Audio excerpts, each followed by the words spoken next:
Welcome to the channel.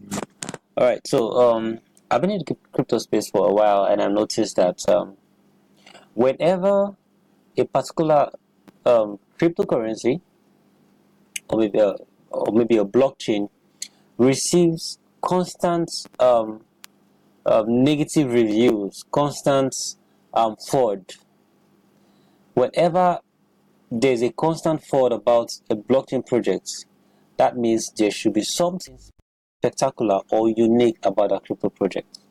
I've noticed it over the years, and uh, this this might not this rule or kind of thought might not really be true, but sometimes it works. Why? Because no one actually sits down and write stuff about something that is smaller than them. No, you only write negative reviews about something that is a threat to you or something that is bigger than you. All right. So for a while, I've been seeing negative reviews, negative articles about EOS, and the more negative reviews and articles and videos that I see or I come across about EOS, the more I tend to go and read about EOS, the more, because I keep asking myself, what's so special about EOS that it's always making the news? And guess what I found out? Now, I found out that now this is not me trying to defend EOS. It's a general principle. Just what I'm saying, just apply it and you see it's true. Now, whenever you see a negative review about a particular cryptocurrency or particular blockchain, if you do your research pretty well, if you do your research well, you will notice that 90% of those articles are written by the team from the other crypto projects or blockchain projects that this other project is a threat to. I've noticed it over the years. Okay, for example, some weeks ago or some days ago, I think some weeks ago, I read an article about from Consensus, how they were saying EOS is not a blockchain, and I was like, wow, these guys must be really smart to know um, uh, that EOS is not a blockchain. So I started reading and reading and reading. Of course, someone like me that is a researcher, I don't just read what is written in the article. So I went further to check who is this genius guy that knows so much about EOS and hasn't built his own his own blockchain. Because whenever I go to blocktivity.info, so this is blocktivity.info. So whenever I come over to blocktivity.info, I noticed that, hey, the first blockchain here, EOS Wax, is the second one, and they used the EOS IO software, and TRON, and BitShares, King. And I'll be like, okay, if this guy that is analyzing EOS and he has analyzed, or they have analyzed that, hey, EOS is not a blockchain, that means they must be really smart and they should by now have their own blockchain, because you can't tell what a fake blockchain is if you're not an expert in building blockchain, right? So I decided to check who wrote the article, who is this Consensus company that is behind this information that looks solid. And guess what I found out? Cool. Guess what I found out? The guy or the team behind that article that said EOS is not a blockchain are guys from Ethereum. And look at what Ethereum is doing. 100% of the blockchain capacity is used.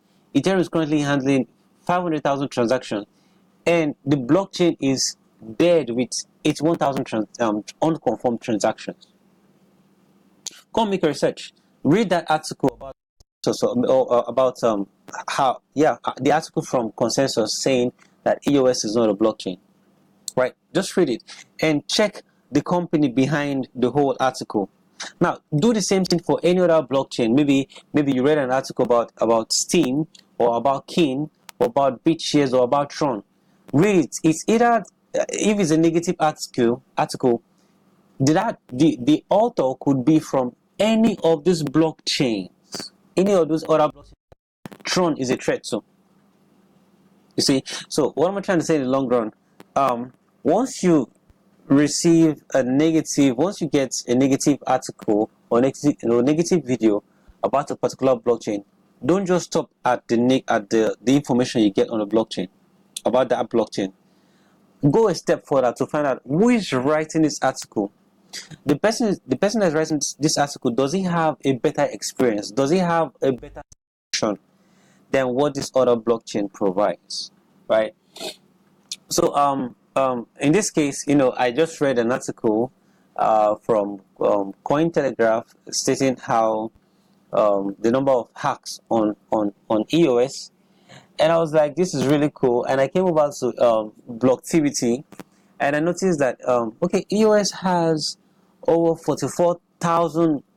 Okay, this is actually 44 million transactions for hours, and TRON, which is the direct threat, has 1.5 million transactions, and Ethereum has 500,000 transactions.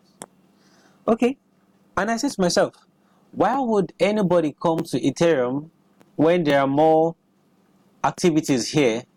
Because hackers are thieves, obviously, and a thief wouldn't go to a place where nothing is happening, right? So let's go back to state of the blockchain, right? So if you scroll down a little bit, see Ethereum blockchain, EOS, and this other guy. Now, the storage has 4,000 users, within the past 24 hours, right? And Endless on EOS has 25,000 users. Now, this, if I'm a hacker, why would I come over here when there are more people here? Now, a hacker won't go to a place that doesn't have resources, right? A hacker won't steal from an empty pot, right? So this is 25,000 users. This is 78 users. This is 4,000. Now, the least number of users on the top 5 dApp on EOS is 8,900. That's almost 2,000. And on EOS, it's just 9, the least, and the highest is 4,000, and the highest is 25,000. You see, so there are more people here than here. So how do you expect the hackers to come here when who is here? Nobody. It's just like you have a bank that has 2 customers and a bank that has 1 million customers. So if I want to steal a bank, why would I go to a bank that has just 2 customers? Some might say, okay, yes, this other bank that has 2 million 2 customers might have more money than this other bank that has way more customers, right? So but let's go see how true this could be. So in order to know how true this is, we need to check more statistics about for information I went to stats, right? So we have a total of 2,320 dApps and 56,000 users, daily active users, and 1.88 million transactions and 5.4 thousand smart contracts, right? So this is the total number of dApps is increasing by the day, and dApps according to their categories and different platforms. Now this is interesting. It gets interesting. All right, so EOS, Ethereum, and POA. All right, so EOS has 104 dApps, Ethereum has 2,000 dApps, and this other guy has 15 dApps. Now, obviously, this is fair because Ethereum is over a year old, right? EOS is barely, I think EOS was launched in June, either June or July. So EOS is not even up to a year. So this is this is just okay. So active users. Now this guy is less than 6 months old.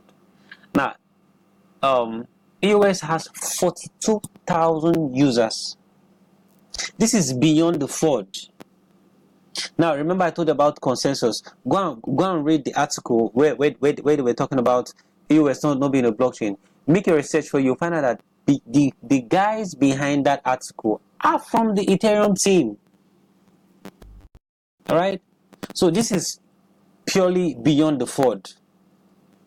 So 42,000 users. Ethereum has 13,000 users, right?